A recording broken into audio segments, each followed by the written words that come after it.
Oh, we burning the midnight oil, ladies and gentlemen. We just finished tallying up some beers. After a rough day of Yingling bets, where everybody in the NBA decided to listen to the podcast and go against exactly what we picked all the way through. But it's all right though.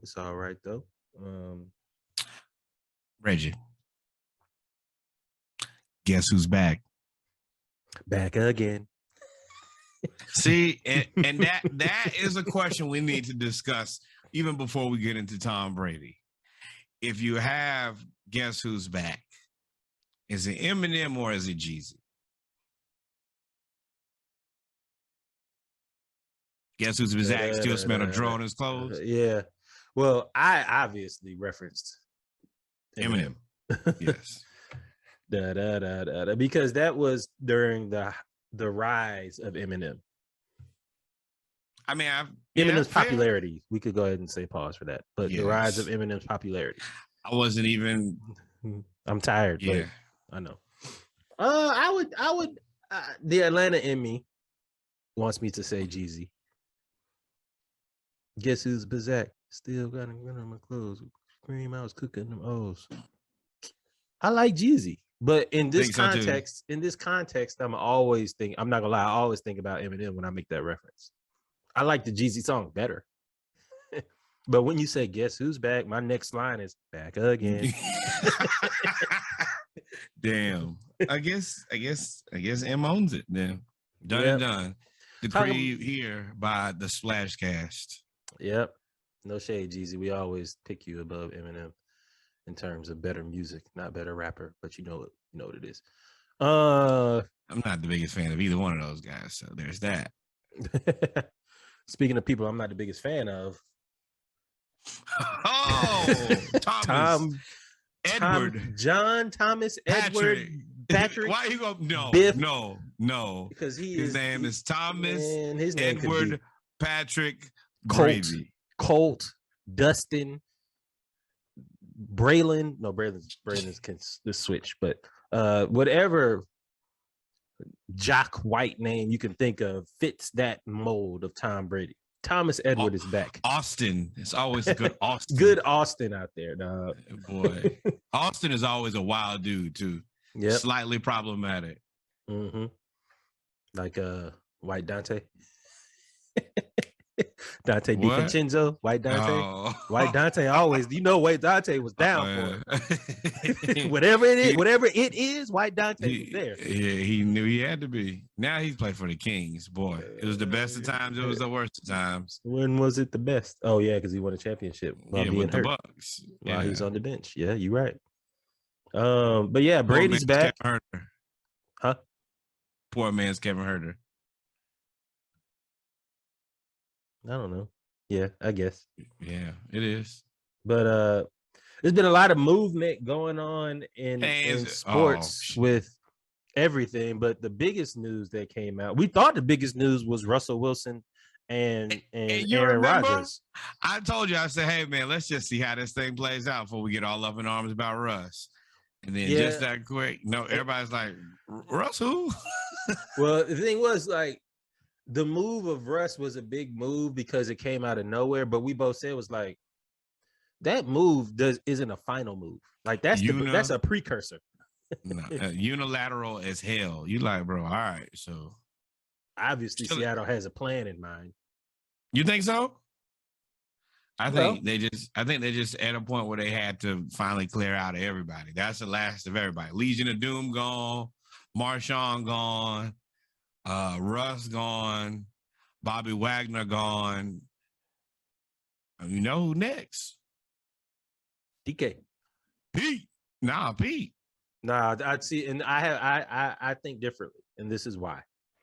I think this is Pete's desperation. This is Pete's definitely last hurrah. And the reason I said they have a plan is because it was rumored that they were going. We're supposed to be talking about Tom Brady, but this will all tie together. With the three quarterbacks that we're going to talk about here. Deshaun Watson, and that whole saga that is Deshaun Watson. And I guess we'll talk about that in football, or we can just talk about that now. We'll talk about it football. Deshaun Watson is back, and we'll get into it in the football segment.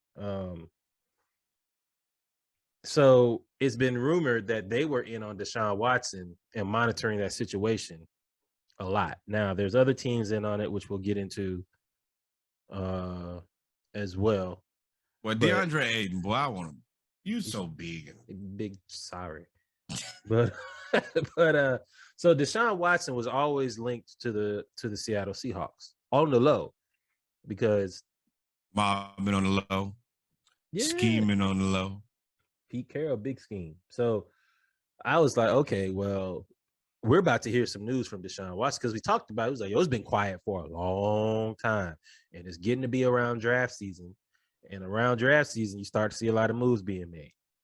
And I was like, okay, so Deshaun Watson. So we'll get into that. Another move that was being made before Tom Brady was they were like, Tampa Bay was mum on what they were going to do. Who are they going to get? And all the news kept saying was there's no quarterbacks. There's no quarterbacks in the draft that's worth a first-round pick. Who are they going to go get? Who are they going to go get? You know who they're talking about going to get? And they released a whole little a montage, and they're monitoring the situation, was Baker Mayfield with Cleveland. So I went up and looked up Baker Mayfield, and I was like, why are they monitoring the Baker Mayfield situation? If they don't want him on a rookie deal, why would y'all trade for him? And as I was looking up Baker Mayfield, trying to, get some information and shed some light on the situation, I found out that they're going to give him a statue at Oklahoma. What? Now, coming from, I guess you give him one because he's a Heisman Trophy winner. But if that's the case, you have to give Kyler Murray one too. Yeah, I mean, yes. I don't know why it's Oklahoma, man. Do what the hell y'all want to. I don't think y'all specialize in making the best decisions in the first place. If y'all want to build a statue to Baker Mayfield, I would ask who's paying for it, but I didn't go to school there, so do whatever you want to with the money. Not my money, not my problem. I do foresee Deshaun Watson going to the Pittsburgh Steelers. At this point, I just assume everybody. Screw the NFL. Screw the NFL team. The blacks only team. Flores. Time out. Pause. Remember that Flores. LeBron just came down at the end of the half, pulled up from free throw line, and shot air ball. Air ball. This is where you go to Twitter and you look up who. Skip Bayless. He probably in the process of tearing LeBron and the Lakers a new one. You suck. You're gonna be terrible forever. You'll never be Mike. That's his thing. You'll never be Mike. I mean, I agree with him. I wouldn't probably say it as vehemently as he does, but yeah. Oh, Skip probably over there popping bottles of champagne. Tom Brady back and LeBron is getting thrashed. It's a good Sunday over going crazy. Family house. So, but I was like, Baker Mayfield getting the statue, and I was like, that don't seem right. Cleveland doubled down on Baker Mayfield. One, it didn't seem right. So Cleveland doubled down on him, and then no more than 30 minutes later, Brady's back, and I was like, that's not right. Because the Bleacher Report app came up, and when I clicked it, the Bleacher Report app just didn't move. It just turned black. I was like, okay. Didn't you do the same thing? Didn't you stop moving? Yeah. I'm like, well, hell, I'm doing the same thing. So, and I was like, okay. And then ESPN reported it. Shefty reported it. I was like, this bum was retired for 45 days. 60 days, bro. He gave you 45 to 60. And was like, you know what? Nope. Been home too long. These kids is getting on my nerves. Bring the nanny back. Bring the butler back. Giselle, you cool. I'm going back to the field. Hey, these kids got to eat breakfast every day. It's like wait, hold on. This is my puppy? Like, I got to walk the puppy? I got to feed the puppy? I can't yell at them like everybody on the field, huh? Nope. And I was like, and I told y'all. Hey, Bruce. What you got? Yeah. Y'all still got my locker. Y'all ain't do know my stuff in my locker, did you? Nah, okay. I was just checking because I was talking to, Ronaldo, and I told him, I think I might go back to work now. So. And the thing was, and as you said, hold on. I said at the very beginning when he retired, I said, I don't know if he's actually going to stay retired because his ego won't let him. You remember that? I said his ego won't let him lose the way that he lost. He was first off, Tom Brady feels like he's better. Loss. He feels like and rightfully so. He feels like he's better than everybody in the league, rightfully so. To lose, and no shade, but this is shade. To lose to Matt Stafford, he wasn't gonna let that. He wasn't gonna let that slide. He already got a Matt Stafford loss, and it's just disguised as Eli Manning. He got 2 losses to Eli Manning, and there's no way that he was going to have a third Matt Stafford loss, losing to a quarterback that he just feels he's way better than. I mean, and if you really want to talk about it, there's a 4th Matt Stafford loss in Nick Foles. Nick Foles beat him in the Super Bowl and has done nothing before or after. So Tom Brady's ego is just like, there's absolutely no way I can. There's absolutely no way that I'm going to go down as having these losses. He could lose. He'll lose to Peyton. You realize he ain't really care about losing to Peyton. He ain't care about none of that. I see you over there. Quick scope. He ain't care about losing to Ray Lewis. Losing to the Baltimore Ravens. He was like, hey, that's the greatest middle linebacker of all time. I'm not gonna, and arguably the greatest free safety. Armor piercing rounds. lose to these guys? Absolutely. Armor piercing rounds. It's disrespected 3 different humans in their entire career and summed them up to one of the most mediocre quarterbacks in NFL history. Hey, all of y'all is just a big bag of men together. Get in there. I mean, it's no shortage of disrespect on this beloved Sunday. Is it disrespect if it's true? Oh, man. Call it what you will, but it's definitely disrespectful. You ain't nobody but Eli.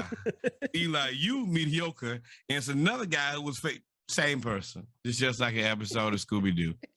Pull off the mask. Oh, it's you. Oh, man. Matt Stafford, you got me again. It was really Eli Manning the whole time. And I would have got away with it if it wasn't for these meddling Bucks, But yeah, man, I told y'all from the jump, Tom Brady's ego was not going to let him stay retired. Now they got a lot of free agents, and they are stopping the basketball game to talk about bringing the band back together. Tom Brady's unretirement, boy. You watching that too? They got all the people they need to re-sign. Only Tom Brady can hijack the middle of a basketball game and be like, "Hey, let's talk about who's going to come back and play for Tom Brady."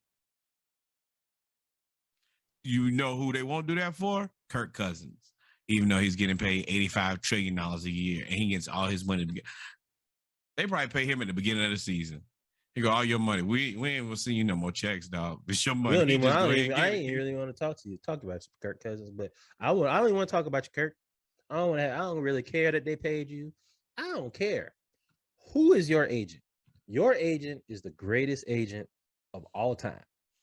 You've got not 1, not 2, now 3 contracts of guaranteed money. And you have shown, I mean, when it comes to the production incline, that mug is this. Cliff Kingsbury. I don't know what we're paying you for, but we are paying you a lot of money. He's paying you for you like that. You like that. You like that? You like that? I'd say that all the way to the bank. You like that? He right. It's amazing, man. So this offseason, I say it all the time, they're gonna make us talk about football 24/7. And they're still not gonna be good. It's like, you're paying all this money. They have lost 10 of their 13 starters with bringing Brady back. No, I'm talking. Oh yeah, well. Oh, you talking about the Vikings? Oh yeah, they pay him $35 million to be trash. But I mean, I guess if you think about it, but $35 million, you need to take out the trash, dog. But I mean, that's a mid contract now. I mean, the high contract is $50 million. But not all the $35 million in 1 year. That's the issue. Is here. Ta-da! Then what you gonna do next year? But you know what? He got some dirt on Minnesota. No, they got behind. This is a lesson in banking. It has nothing to do with contract. Once he took that first and said, "You got to pay me now," you thought she was going to then make him wait for his money later? Oh no, you didn't got behind on you didn't got behind on the money now. And the fact that there's so many teams that need a quarterback, and there's no good quarterbacks in that we can see. There's no, and I don't even say good quarterbacks because that's not fair. There's no. Y'all paying him before the game instead of after the game. Well, shit, I don't give a fuck what y'all do, win or lose. My money all guaranteed. I'm an NBA player. So I'd have all types of problems. I'd be so mad if I'm the Viking. You mean you cutting everybody else and paying him? If I'm George Jefferson, I'm like, cool, bet. Oh no. Do I want to wait? No. Sign me up right now. Right now. What do you mean? Right? Pay me. Extend me now, or no, I'll be out of here. I'm gonna tell you right now. We're not gonna extend your contract until it's. Oh, all right. Well, I'm sitting out. Yes, immediately. Even now and evermore. Let me tell you that right now. What? You gonna pay him? Well, you didn't pay him $35 million. I know you need him to produce. I'm gonna tell you what you can't do without me. Produce. Pay me or suffer. I'm holding y'all hostage. I think it's a conspiracy. They paying and rewarding all these mediocre quarterbacks for getting the ball to the playmakers in space, and then doing one thing really good. I've got it. Kirk Cousins is Stetson Bennett. That's who he is. You do nothing great. You just get the ball to your playmakers, and they do everything else. I guess Stetson has won some big games. I was gonna say because Kirk won some games. They just, especially back when he was playing for the Washington football team, well, they thought he was gonna lose every game. You like that, don't you? No, we don't really care. But that is amazing to me that he has been given the benefit of the doubt since draft night. Well, no, they drafted Robert Griffin III in the first round with the second pick. And in the second round with the second pick, they drafted Kirk Cousins. When have you ever seen a team draft two quarterbacks in back-to-back rounds? Hey, you gotta hit on one of them. Well, I guess you don't. No, you don't. They are in quarterback hell. The quarterback that they hit on, or thought they hit on, took him to the playoffs, and then they played him on a torn ACL and ended his career. That's the part that frustrates me about Atlanta Falcons fans. Y'all want to have Kirk Cousins and him just hustle us out of $30 million every year? Every year? I mean, shit, no. It's so many guys who I rather. You want Baker Mayfield or Matt Ryan? Matt Ryan. Man. Yeah, I mean, Matt Ryan is smart. He's in the. Who else are you gonna get? I'll wait. We're gonna go get Baker. You gotta pay him. No. If you want Baker, I'll let myself out. Nobody gonna get Baker. You know what that is. Hey, if you're gonna go get Baker, just make sure you consult OBJ dad first. I'm gonna tell you the truth. While he wearing some golds, man, on your head top. But all right, ladies and gentlemen, I'm sure we'll talk. Tom Brady's back. Tom Brady's back. It's a very calculated move. The NFC South sucks, and we'll get into it as we move forward and talk about the Falcons. Because the Falcons segment, we're just going to talk about Tom Brady. So, you think we're finna talk about the Falcons? What do we know? Nothing. We know Calvin Ridley ass won't be playing. We know Matt Ryan just kicked the can down the road again. So shout out to him for restructuring. Otherwise, we have no team. So, well, I'll give my opinion on that. Y'all stay tuned, ladies and gentlemen. Here we go. Tom Brady's still back. Tom Brady is back.